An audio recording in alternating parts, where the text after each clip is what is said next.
Joining us on the podcast today, all the way from the West Coast, is Rand Fishkin. Rand is the co-founder and CEO of audience research tool SparkToro, was previously one of the co-founders of Moz, and is an all-round smart person on the subject of search, digital marketing, and recently AI. He wrote an article that caught mine and Steve's eye about how PR is the future of marketing, and it's that topic that we wanted to talk to him more about today. Welcome, Rand. Oh, thank you so much, Louise. Yeah, great to be here. And I agree, PR is absolutely the future of marketing. Well, you've preempted our first question, which is great because you have recently become a bit of a digital PR hero recently. So talking about how you see digital PR being an important part of our new AI search future, could you elaborate a little more on your thoughts on it? Why do you think it will be or is so key? Okay, just to clarify, I have heard lots of people say digital PR and mean something that is not public relations and sort of getting into press, media, sources of influence. When you say digital PR, I think you mean go find your audience's sources of influence and be present in those places. Correct. Absolutely. But I just want to clarify, because for some reason, like the world that I used to be part of, my previous company, Luis, was Moz, which was in the SEO space. And there's this weird thing where people in SEO call low quality link building digital PR. And it's very annoying because then the terms get mixed up. Anyway, I'm not talking about digital PR. I don't think that's the future. I think that was a crappy past. And I don't think I ever recommended that. So when I talk about PR, yes, I'm talking about finding audiences, sources of influence, and being present in those places. And the reason I think that is absolutely the future, no matter which way this AI trend, hype trend goes, is because that has always been the most important part of marketing. And all the new AI models and training data rely on, I joked earlier, right, before we started the podcast, that if you were to do the ChatGPT interview with Rand Fishkin, it would just be words that frequently come after other words in my vocabulary. That's almost exactly what AI does. Mm-hmm. In fancier ways, they look for documents that seem reasonably high quality. They index all those documents, and then they build models that representationally, in vector space, put words near other words, tokens, which are words and phrases, near other tokens. And then the model essentially uses a statistical means of showing words after other words. All that means, you don't have to understand any of that. All it really means is that if you ask ChatGPT or Gemini, which powers Google's AI overviews, or you ask Perplexity or Claude, any of these models or systems, a question, to recommend you a plumber in Seattle, it is going to look for plumbers who frequently, hopefully most frequently, come up in all the documents where Seattle and plumbing are talked about. That's at the base, at the core, that's all it's doing. And PR at its base is, let's make sure that your plumbing business is mentioned in as many places as possible that talk about Seattle plumbing. It's interesting you mentioned the digital PR as two different things, like as in like two different meanings or confusion when it comes around there. Because I guess like for your benefit around like our heritage. So PropellerNet, where me and Steve work, is an SEO agency, a search agency. Yeah. So our digital PR was born through a kind of, I guess, an SEO need. Mm-hmm. But I think there's such a spectrum of how people have used it. Digital PR can just be, I guess at its worst, kind of guest posty, spammy, not good for your brand, but gets you a link digital PR, which is like, that's one end. And then on the other end, it is purely just the ability to use PR for both the brand building and then also yes, links are helpful, and sometimes it's helpful because people click on a link and actually get to your site, but also it's helpful for Google as well. So just for your context of where we sit on that scale, I think the reason me and Steve have stuck around in it is so much is because it's always been more kind of true to pure PR. Are you finding that clients are getting savvy about this new world and sort of they care less about links because they know links don't matter nearly as much, and they care more about getting their brand mentioned, especially in places where people actually pay attention and where Google and AI models are likely to index that stuff? Well, I guess there's probably a range, but I guess for the most part, they're coming to us to say, you have been our go-to people around search for X number of years, sometimes 15 years, like some of our longest clients. So what do you think? And actually, it's been an incredible part of mine and Steve's career, because we have been in it for 10 years or so. Actually, this is the biggest amount of change. So we're reading all the things that we're listening to your podcast that you've done before. We're reading your articles, but reading other people's things. We're talking to smart people within our business and stuff like that to kind of work it out. And so I guess we are the people going back to our clients and saying, well, actually, yes, there's still a place for building links, because at the moment there are still a list of blue links and that is helpful. But there is this new world opening up where we don't have to be quite as strict on. I mean, I don't know if you're aware, but, in the digital PR industry, you might have a situation with clients like previously where you might get on, I don't know, CNN or something for your client. They've never been on CNN before. It's incredible. It's talking all about that. And they might go, oh, but it doesn't have a link in it. Yeah, it's crushing. It's crushing. Yeah. Oh, wow. Wait, how dumb do they think Google is? Well, that might be a follow-up podcast that we'll have to do at another point. But it is pretty wild, the discrepancy in knowledge at the moment, because it's still so new. And that is not new. Okay, look, I don't want to be take a breath. We've riled you, Rand. We've riled you early on. So I'm sorry. on. I'm emotionally upset about this. I would like to grab these clients of yours who I'm sure are lovely people, and I hope they're paying well and whatever. But I want to shake them and say, surely you've seen, right? That there was a Department of Justice inquiry into Google's monopoly behavior, right? And as part of that, one of the things that they do is they look at. They interviewed Google's engineers, right, on the witness stand, right, where they're not where they can be sent to jail if they commit perjury. And so when they were asked, what are the most important things in Google's ranking systems, user and usage data has been number one for over a decade. So if you are on CNN, if your business is on CNN, and then people go and search for you in Google and click on you, or they hear about you on CNN and they search for other things and they scroll further down in the results to find you, and then when they recognize your name because of that press mention, that is far more powerful than you got a link. We haven't been in 2007, 8, 9, a link is going to change your rankings the way user and usage behavior does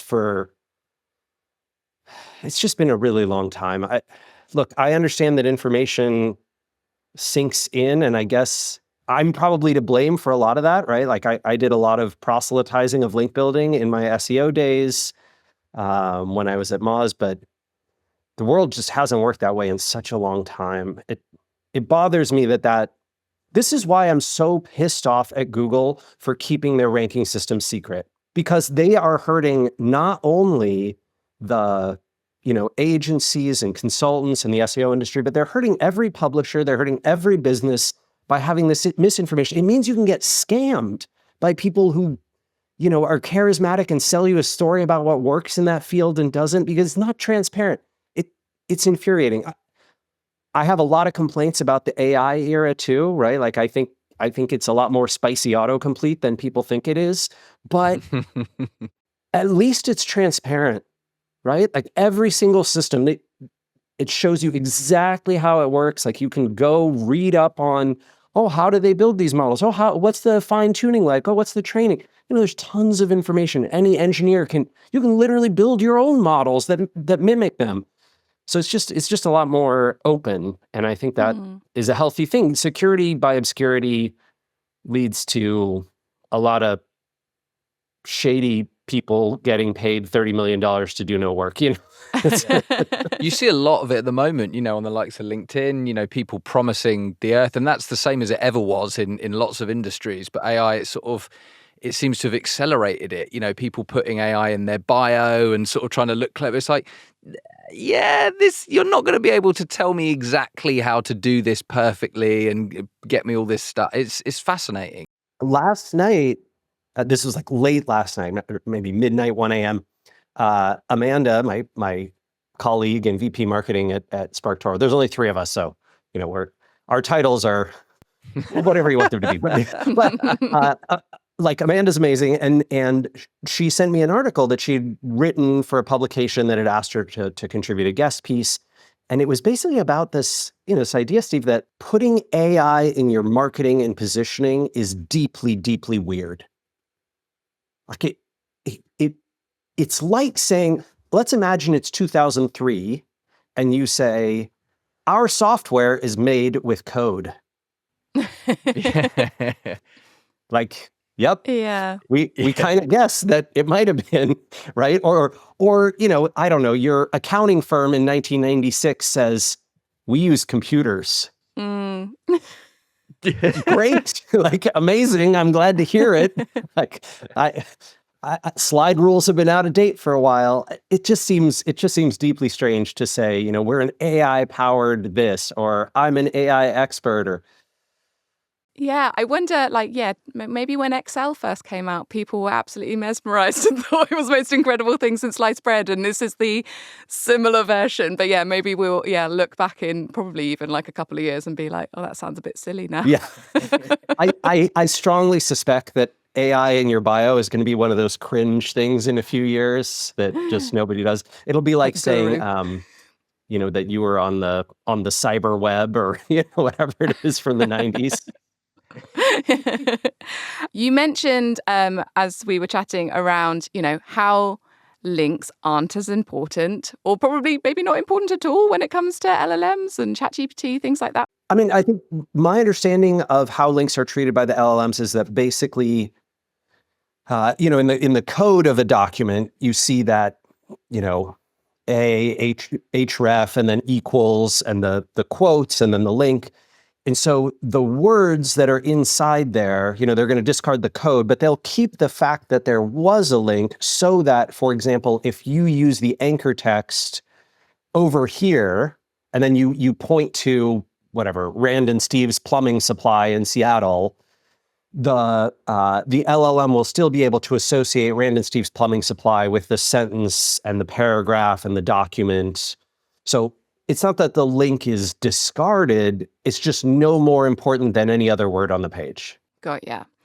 And if there are people whose bosses or clients are still quite wedded to, I guess, the older way of looking things around domain authorities and links and things like that, how do you think is best to approach that? I feel slightly embarrassed.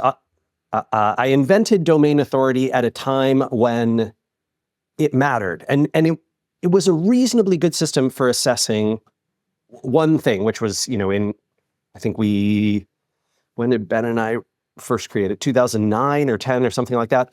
So at the time, Luis, it was basically this system to predict using machine learning, which is the basis of AI, right? But using machine learning, it was designed to predict the degree to which if a piece of content were put on a website, the same piece of content were put on 100 websites, which one would rank number 1 through 100?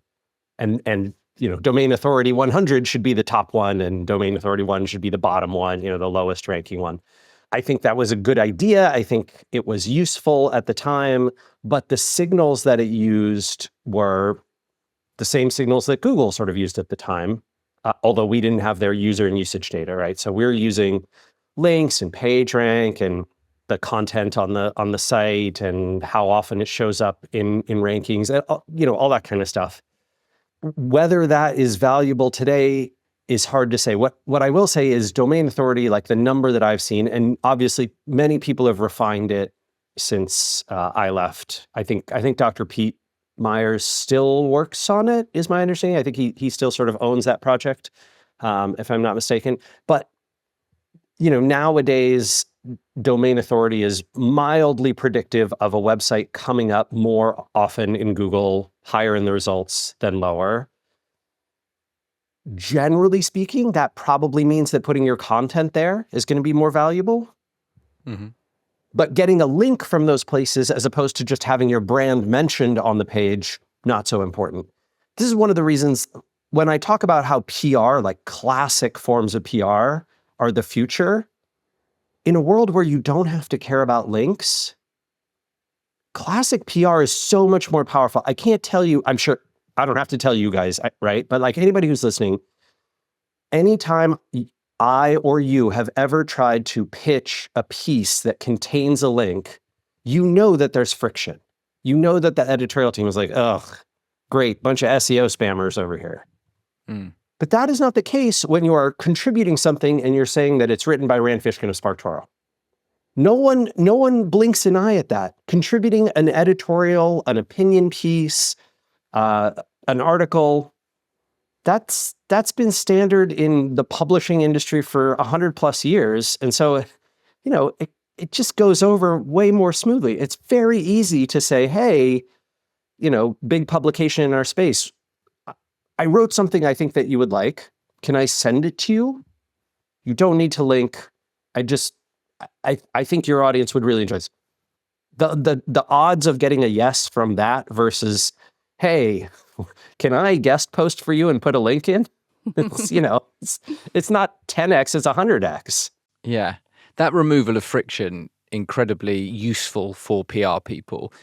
What really wanted to get your thoughts on because we've been looking at this a lot, but like what can PR people do to be future-proofing themselves, if that's the right phrase? So like there's so much going on. There's so much to learn. There's so much to take in. And actually some of what you've talked about is they don't really need to change what they're doing, but how can they, is there any kind of change that you think is here or is coming where they can future-proof themselves?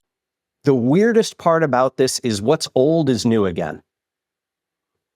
If you were to go to an extremely successful PR and brand person in 1965, right? They're great at messaging, they're great at positioning, they're great at figuring out the publications that resonate with a particular audience. Their methodology for that is different, right?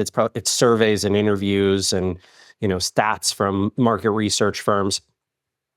But what worked then is going to work better today than it worked 10 years ago. So we've had this sort of quarter century of weird disruption to the world of PR, and now we're almost coming back again to a very classic form of PR. The big differences are if you get stuck in the mindset of the 20th century world of press and media, which was essentially a small number of large publications that reach a huge audience. That mindset doesn't work today. That's not how anything goes. Today, we are all inside tiny filter bubbles and, you and I say CNN and someone who's 22 in Ohio is like, oh yeah, I think my parents watched that once, right? It just doesn't, it does. But if you say name of YouTuber who only has 15,000 subscribers, they're like, that's the biggest person in my life. That is the most important source of media that I have. And so as a PR, you now need to uncover your audience's true sources of influence, which can be extremely niche. And they almost certainly exist on platforms that are owned by big tech, right? So TikTok, Reddit, YouTube, LinkedIn, Facebook, Instagram, Blue Sky, Threads, even a tiny bit of Twitter still, if you're sort of in, tech bro, rah world. Your job as a PR now is to go find all those sources of influence, be able to prove to your, client or your team, your boss, the people you work with, that those sources of influence really do reach your customers, and then come up with the strategy that's going to get you into those publications. Almost certainly, two things are going on right now. One is, the same old like SEO link spam that we talked about from the early 2000s. That happens in LLMs too. I don't know if you've watched you've probably seen some of these examples on LinkedIn, and I follow a few of them on Blue Sky, where people basically spam a little bit of Reddit and YouTube with videos that get no views, with subreddits that like have no subscribers. They get 3 upvotes on their post. It's not reach, but because they use the words in the right places, right? And the right words to associate things. And because the competition isn't too stiff, and because LLMs right now are very sensitive to small fluctuations in temporal activity, meaning, let's say that like in our plumbing example, we had, Steve and Rand's plumbing, and then it's Tom and Louise's plumbing. And Tom and Louise's plumbing has been around for 25 years, and they've got thousands and thousands of mentions all over Seattle media. But Rand and Tom's plumbing comes along, and we get 50 new mentions in just a couple weeks. Even though there's way more Tom and Louise out there, because Rand and Steve are new and sort of appear to be trending, the LLM is likely to mention us and oftentimes higher up in its answers. So because of that, there's a lot of spam and manipulation going on. So that eventually, just like Google fought spam, LLMs are going to have to fight it. They'll get messed with, and they'll realize that they have to change, and that future is inevitable. But as a PR, you can move the needle so fast right now because of how these systems work. If you just get get that brand out there. And it doesn't have to be big sites. So domain authority, low domain authority, doesn't matter all that much. It's interesting, like the opening up of your targeting. So I guess I'm coming at this from like a digital PR person who was thinking more about kind of SEO results. So probably just like I said, focusing on online media, which gets you great links, is great stories as well, helps build your brand, but really kind of funneling in on a certain area. It is like just opening up that kind of media list to not even just being kind of traditional publication media and social media and all these other things, which, yeah, as you've mentioned a few times, is how a regular kind of consumer PR agency would be thinking. And actually, we were the kind of weird outliers being like, oh, well, actually, if you just focus on this, then it's really important, you could really report on this and this. And actually, I guess it was the reporting thing I just wanted to pick up on, because in terms of if you're future-proofing yourself for PR, and you're saying that PR can be so impactful for how your brand appears in AI overviews or ChatGPT, I guess it's showing that you do, like, you do your PR work and it has all these benefits, including in this AI search landscape. How you prove that was your work, or how you kind of connect the two. What are your thoughts on that at the moment? Is there anything people can be doing, or is it a work in progress? It's mostly a work in progress in terms of measuring presence in LLMs, because, as you know well, you change a couple words in the prompt, the response changes. 5 people ask exactly the same prompt at the same time to the same system, they get 5 different responses because it's predictive text, right? When I said spicy autocomplete, like I'm being sarcastic a little bit, but also it is selecting words tokens, that frequently come after other tokens in the model, in the data set. And so that statistical system means that sometimes they're going to show the word that only showed up in 10% of documents, and sometimes they'll show the word that showed up in 80% of documents, and sometimes in 5% of documents. So you can get very different responses.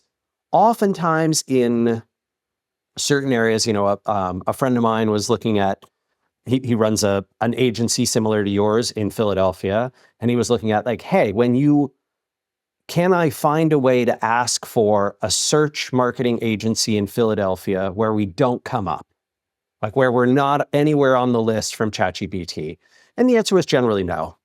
Like almost every way you could possibly ask, no matter what kind of problem, they were always in the list because they're just in that many documents that talk about Philadelphia and marketing agencies. And that's what you want, right? That's what you're trying to create for your clients as well, that their brand is so strongly associated with the problem they solve or the space that they're in, right? That it's the Dyson of vacuum cleaners. It's the Kleenex of facial tissues. It's the Google of search engines. That's the thing that you're trying to build and create. And granted, a lot of that is in the hands of the product people, in addition to the marketing and PR people. But your job is essentially, to amplify that. When it comes to measurement, I think the thing to throw out is attribution. That is no longer a reasonable way to measure any organic marketing.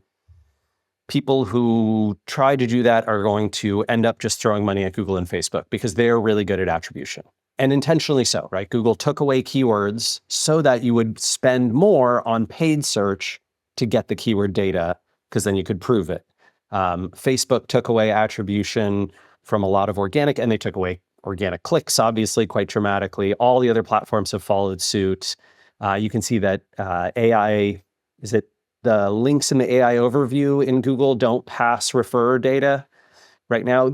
Maybe that's a bug, but who knows? It's hard to say. So look, I think we're entering an era where the way we have to invest in marketing, not to go back to the past again, and I'm not that old. Like I don't want to seem like, I know I had some gray and stuff here. I don't want to seem like I was not practicing marketing in 1965. But people who were practicing marketing in 1965 would put up a billboard in Detroit, and they put up a different billboard in Chicago, and they put up a different billboard in Milwaukee, and they put up a different billboard in Cincinnati, and then they see which one lifted same-store sales in a 5-mile radius around the billboard over the next 90 days by the most. And then they'd put they'd take that billboard that won, and they'd put that in the other 3 cities, and they'd see if they got the same lift, and then if they did, they'd roll it out nationwide. And that is a reasonable way to invest in PR too, right? You can say basically, hey, we're going to do a 100-day sprint, do a big PR investment, and then we're going to see what happens over the next 3 months or 6 months, depends on your lead cycle. It might even be a year that you really want to measure. It could only be 5 weeks if you have a sort of low-cost consumer product. And then you want to see whether lift happens and how much, right? So you've got a model of seasonality and week over week over the past 5 years, this is what we tend to do in terms of sales during this time of year. Okay, great. And then what are the other marketing things we're doing? All right, so we have the trend. And now how far above or below trend are we after we made this investment? Oh, we're 5% up. That's got to be the PR campaign. You know what's great? Not to whisper into my microphone. You know what's great? Here's the thing. Some people are going to say, but what if something else was causing our results to go up at that time and it wasn't really the PR? Oh no, you made more money. Yeah. So what? Sometimes you are going to accidentally or unintentionally spend some budget on marketing that didn't work, that happened to coincide with other marketing that did work. And to that I say, that's the game. You need to be willing to invest in hard to measure sources that you cannot absolutely 100% prove, because otherwise you will not be taking enough risk and you will not be putting enough budget and effort into marketing, and you will lose out to a competitor who does. Mm-hmm. This is just how this system works. You cannot guarantee results. You can't be constantly, we're going to turn on the PR for 3 months and we're going to turn it off for 6 months and we're going to see, okay, well, a year from now, even though our competitor leapfrogged us, we at least know almost exactly how much PR contributes to the bottom line. Yay? That's not a win. It bothers me when people think that's how they're supposed to do it. Anyway, rant, blah, blah, blah. Stop trying to attribute all your marketing. It's okay to waste some money on marketing as long as your results are going up. That's all I'm saying. Yeah.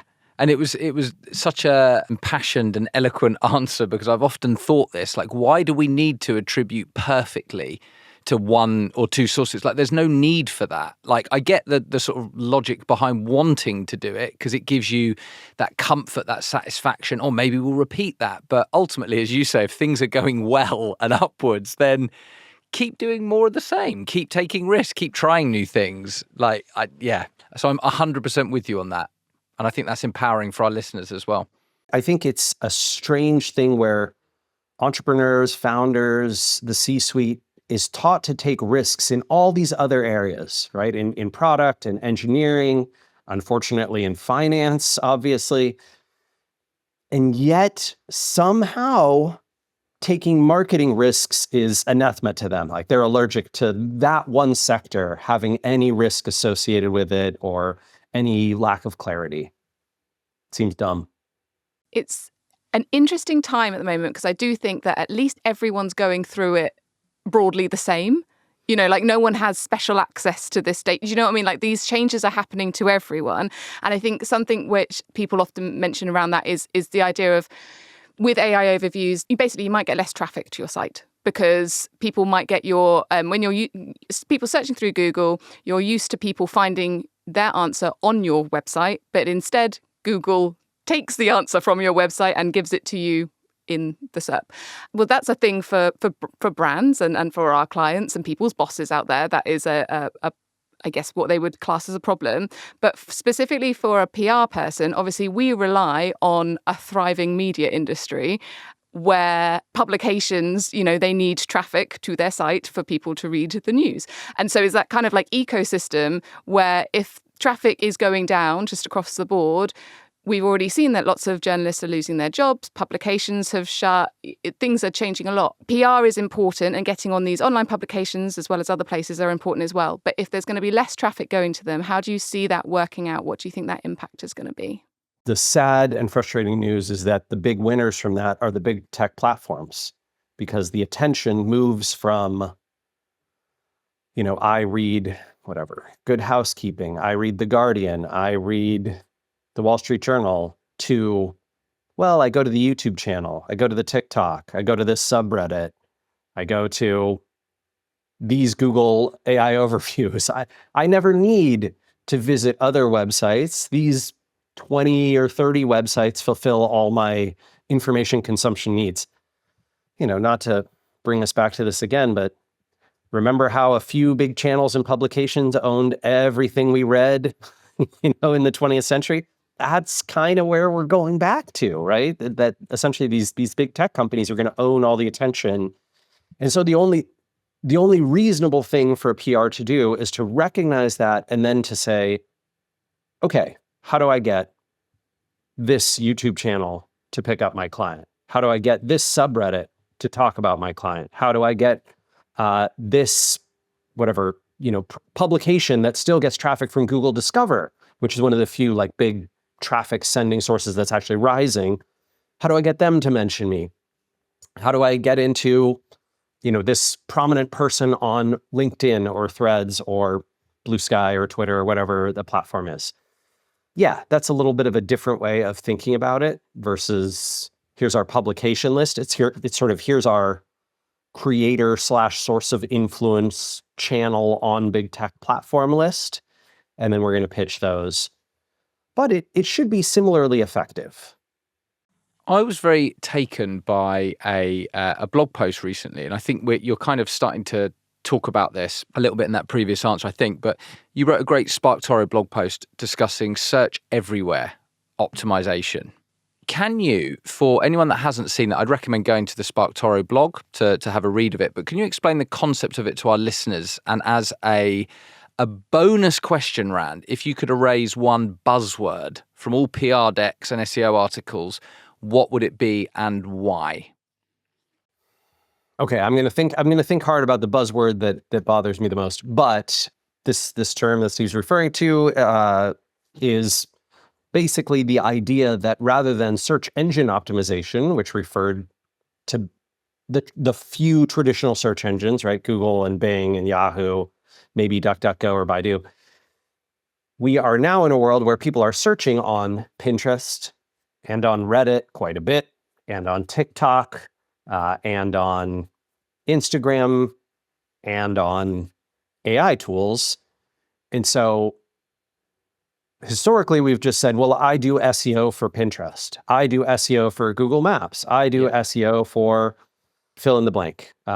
We help with SEO for Bing. We help with SEO for Reddit. Great. I don't see any problem with that. I think that terminology still works fine, but maybe that means that we should be thinking of SEO as sort of anywhere and everywhere, right? Like when you are doing the practice of, hey, I can help your brand show up in the places where your audience seeks out information. That's my job.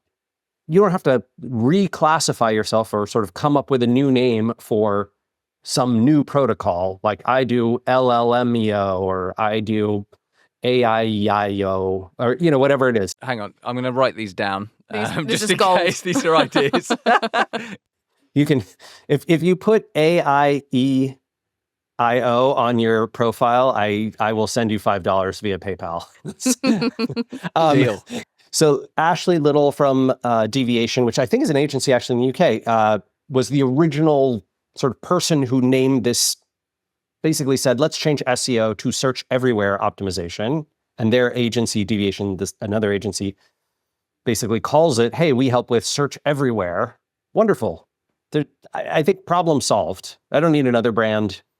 SEO is already a well-known acronym.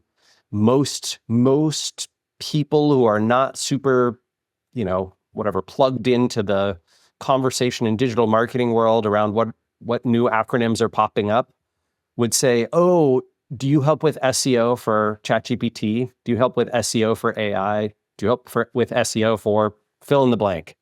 If that's what everyone's calling it, it already has a name, it already is associated. The brand is far more positive than it's ever been, 10, 15, 20 years ago. I'm sure you guys remember SEO had quite a negative reputation. Today, it's just a standard part of marketing.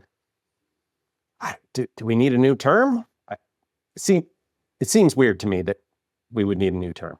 Yeah, but because we're marketers, we love coming up with new acronyms and terms. I think it's the gift but the curse, People love that. People love that. Do you think is there any benefit though to coming up with a new term? Like, let's say you name something. Do you actually get, I don't think, for example, Cory Doctorow gets a lot of benefit from having named enshittification. Like, yes, lots of people refer to him, but other than pride, I don't think no one's sending him royalty checks for that. You know what I mean? No, it's not like writing a hit Christmas song and just living off the royalties for many years to come. You're right. Maybe we shouldn't bother. Yeah, we shouldn't it's not bother. worth it. I have named a bunch of things, right? And I have some pride around it. But now when I see someone using it without crediting, I kind of go, oh, well, good. The terminology took off and I don't need to be associated. Like, what do I care? If they had mentioned me, I don't get anything from it other than AI tools maybe getting confused. I don't know. Oh, I'm supposed to answer the terminology one, huh? Yes. Yeah, we were going to push on the buzzword, please. AI will take your job. I think that is a bunch of baloney, and it is marketing. It's the AI companies doing marketing to try and sell fear to executives who will then believe, well, shit, I'm not, the executive thinks to themselves, gosh, I'm not replacing my team with AI. Am I falling behind? Maybe I should pay Claude and ChatGPT and these other tools millions of dollars a year instead of paying my employees. It's just marketing. And it's fear-based marketing, which I generally hate. And it is marketing that threatens people's livelihoods, which I really hate. And it is untrue, which I hate with a passion. You're not a fan. I mean, I was going to say, I don't know if you've seen this image go around on LinkedIn recently, because it was in London, but it's the internet, it goes around the world. And it was a horrible set of adverts for an AI assistant company. And it basically was like, why hire a human kind of vibes. It looked like something from Black Mirror. And I did think it was going to be some sort of joke, or some sort of there was going to be a reveal that actually it was Charlie Brooker doing something fun.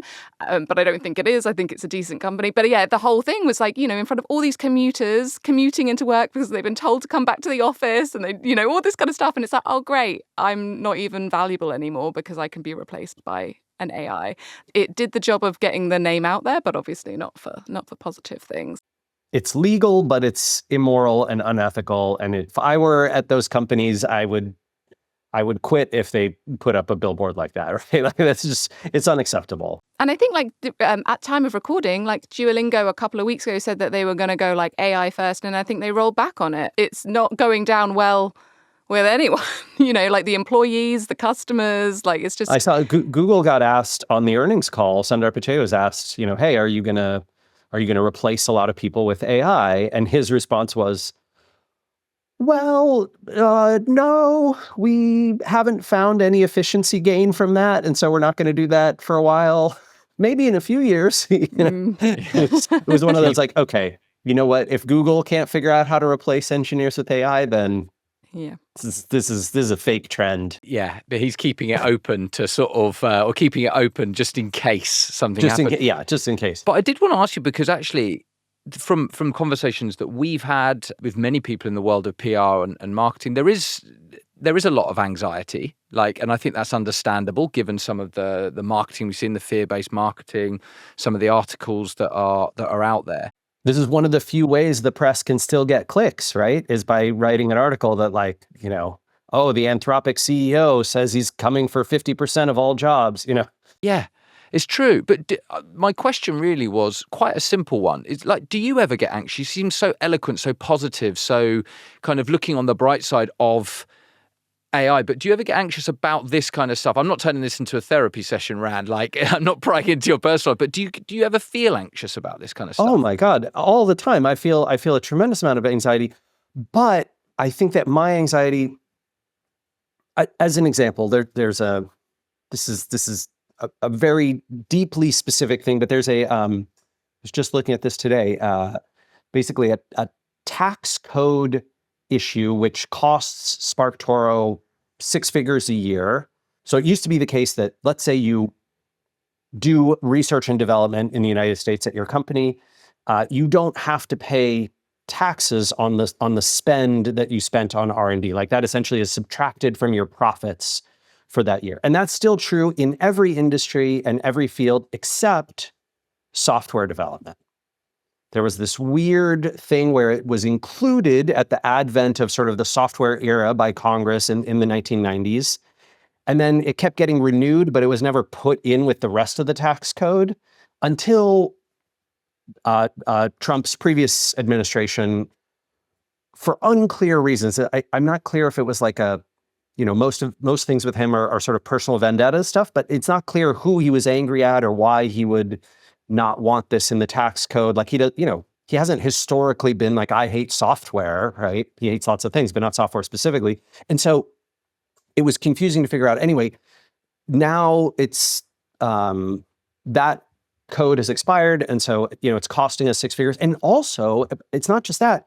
Every software company in the United States no longer has a tax incentive to do R&D. The research and development that brought you AI, for example, that OpenAI did, they got to expense all of that and basically build up tax credits for it. And so they had an incentive, and so does every other software company. And now that's gone. And so, Casey and I look at each other like, well, it's going to be even longer before we hire another programmer, right? So I think that tax code thing, I bring it up because I think that will impact employment in our field far more strongly than any adoption of AI or AI replacing jobs. That tax code piece should, if you map it out historically, was responsible for somewhere between 10 to 20% of all jobs in the field. Those jobs aren't going to be hired for. Like people are not going to make those investments, and all the amazing technological, innovations that might have happened won't happen as a result. So, maybe they'll come from China, they'll come from other places, they'll come from the UK and Europe, right, where these types of things are getting invested in. But regardless, it just, that kind of stuff bothers me a lot. The tariffs, right, tariffs and trade war stuff, like those have real consequences and impact. That brings me a tremendous amount of anxiety. But it brings me anxiety because I believe that it is real, that the impact is real. I think I'm positive and optimistic about things like AI because when I look at the history of all technological innovation, they have always led to greater productivity and greater job opportunities. And generally speaking, they take away jobs that we don't really want. The invention that took away the most jobs in the last few hundred years was the tractor, right? Like the tractor literally took away 20% of all jobs because, you go back to 1910 and people had a lot of kids so that some of them would survive, so that lots of them would pull plows and get horses to pull plows. And then suddenly, from 1910 to 1935, you didn't need those people anymore. Like you could make all the food that the world needed off of far less labor. And so those people started going to cities and getting other kinds of jobs. And like you saw sort of the rise of white collar labor as a result of this invention. Look, maybe AI takes a bunch of crappy menial jobs that are very repetitive and annoying to do and makes us all upgrades us all. But it's not going to take away jobs like the tractor did. And even if it does, that's a positive thing. So I don't know. I try and think in terms of what's real and logical, what could really happen. And then I get anxious about things that are very damaging. And I think those are mostly political things. Like politics, as much as people don't like to talk about politics on podcasts, that's what really impacts your job opportunities. That's what really impacts, fields and innovation and opportunity for investment and how CEOs and executive teams behave and whether they choose to hire agencies and, the publishing industry getting crushed by Google. That is, in my opinion, fully a result, and not just Google, but fully a result of the United States not enforcing its antitrust laws. Mm. An antitrust case 10, 15 years ago should have said, you can't do this. You are not allowed to own all these different things and then to start using the data from one thing to unfairly compete in another sector. That is, that's the same thing as running the railroads and then saying you can only ship our oil on the railroads that we own. That's what antitrust was invented to stop. So, yeah, blah, blah, blah, Rand rants about politics, but it affects your life. Yeah. And also I feel like in a simplistic way, that thing you mentioned about the tax codes within the software industry, you could envisage someone looking at figures in 5 years' time, which shows that employment is down on this, and just think, oh, well, obviously that's AI. And actually, if you delve a little bit deeper into it, then you get a bit more kind of human choices that have led to it. But yeah, you can just easily see that AI is going to be used as quite it's AI in a positive way, but also in a negative way. There's actually a lot more things behind it. Okay, we have one more thing we have to rant about. Do you folks let your PRs write their content, their article submissions with AI? No, we don't. We actually have quite clear guidelines on it. We allow, research and stuff like that, copy checks, and maybe just to sort of, what's the word? I guess you call it jazzing up. I was going to say something zhuzh. that zhuzh up, something that actually is proving quite difficult and taxing, and just gives you the idea. But the way we use it is it gives you the starting point, and then you have the human element. That's how we want to use it. That's how we think it should be used ethically and best for us. I think that is so smart. I think this will give you a true competitive advantage because right now there's a ton of AI produced content that goes out there. And I know that none of the AI tools say they can, all the analyses have basically been, they can't detect real human writing and from AI generated content, whatever. I don't care. What I do care about is you can feel whether it was technically written by a human or technically written by an AI. In paragraph 1 and 2 of every article you read, you can tell if it's a person or a person that sounds like AI, whatever, AI speak, which could be human or could be AI. And I think strong opinions, creative, novel thoughts, weird ways of writing, unusual takes on subjects, strange paragraph formatting, all the kinds of things that a human writer would do in literature and would do when they, write a romance novel or that stuff is so much more valuable than ever. Yeah. Yeah. I have found myself doing this, because I consume some of this content, I find myself writing more like a weirdo. Yeah. Do you know what I mean? I find myself wanting to convey opinions that are less professional, less polished, less normal. Yeah. On LinkedIn, sometimes if I see a spelling mistake, I'm like, well, at least it was written by a human. So I'm like, great, that's a good sign. And Whereas before you'd be like, oh, a bit unprofessional, spelling mistake. And you said at the start of this podcast, I found it really interesting and maybe to let the listeners behind the curtain slightly, but we said, if you say anything that, if we make a mistake or anything, then like we can edit it out. But you said, no, the mistakes are actually the best part. I agree with you because actually that is what makes us human. It shouldn't all be polished and perfect and everything like neatly in a row. The conversation, the independent thought, the free thought, the interesting ideas are what makes us. So, that's made me feel incredibly positive about the world in general, actually. So thank you. Yes, because this is why I think, look, if AI was going to take jobs and get us all gigs in the arts world, and we could all be creative and we could all express ourselves, that would be a beautiful future. I am super into that. Let's all go to the theater more and see a bunch of actors on stage. Let's create more art. And so, when that comes to our field, I do a lot of writing, you all do a lot of writing and submit a lot of writing. Creating stuff now, I think, requires more humanity than ever, which is the exact inverse of what all the sort of ecosystem is telling us, right? They're telling us to adopt AI. They're telling us that everything's going to be AI driven. They're telling us that all the big tech systems are driven by machine learning and AI. And it's not just that I find myself wanting it. I find that stuff resonates more. It's more effective because it stands out from the crowd. And standing out from the crowd has always been a way to do better marketing. True. Very, very true. And a lovely kind of full stop, I think, on the episode. Thank you so much, Ram, for your time, for your insights, for your positivity, honesty, and the mistakes in there as well, that make us human. Thank you very much. We would heartily recommend, if you don't already, reading the SparkToro blog. We really enjoy it, and people can find you on LinkedIn. Is there any other ways people can contact you if they want to get hold of you, work with you, hear from you, that you'd want to publish on this platform right now?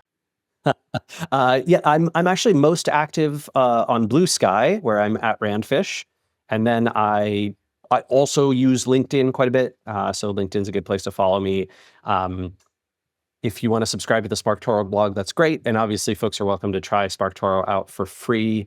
And my other company, Snackbar Studio, I think we just closed our job positions, but we'll probably be hiring again in a little while. So if you are in the video game industry, or you're interested in playing a chef in 1960s Italy who fights boars and collects pancetta for making her carbonara, you should come check out the Snack Bar at the End of the World, which is probably about 18 months away from launch, but you can get on the email list at snackbarstudio.com. Wonderful. Do check that out. Thank you again, Rand. Thanks, everyone, for listening. We'll see you next time on the Digital PR Podcast. Thanks for having me. Take care. Bye, Rand.